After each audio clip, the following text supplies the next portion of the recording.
Thank you, Mr. Chairman. I may have to update some of my own legal studies from law school, and perhaps my friend from Maryland would do the same, because while it's true the critical race theory emerges from critical legal studies, the initial frame said that we have to view all things in the law through the lens of race first.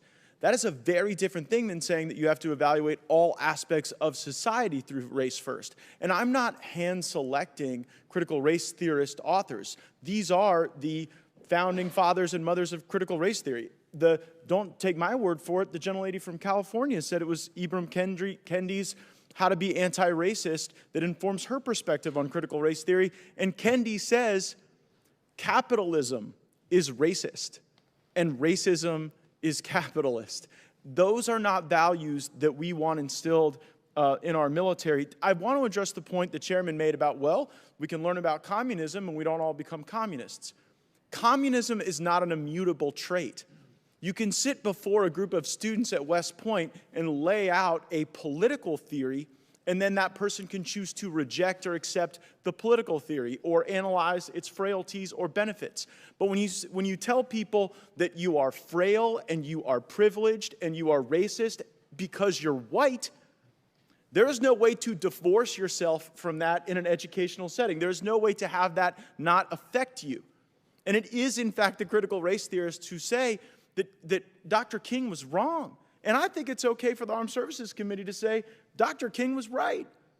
We've had enough of a perspective on history of that. And so the other argument we heard is that, well, like, why do we have to bring this up as an issue? We did not pick this fight. We don't want this fight. We'd rather be talking to you about something else. We have to raise the issue, my colleague, because when we ask questions... was suspended. Just a second. Can't have heckling. It's his time. We'll give everybody else their time when it comes. Mr. Gaetz. My initial question to Lloyd Austin was, how should we think about critical race theory? That was the question, with no prejudice, with no editorializing, with no hyperbole. And his answer was, we don't do it. And then, lo and behold, it turns out they do it.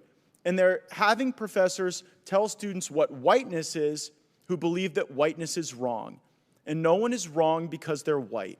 And no one's wrong because they're black or any other color in this country. And that is what we have to firmly reject. The chairman said that critical race theory, the chairman said that this debate, that bringing these amendments, was both harmful and pointless. Harmful and pointless is how we think about critical race theory, and it's why this endeavor to extract it from our military and from our country is worth the time we are spending on it.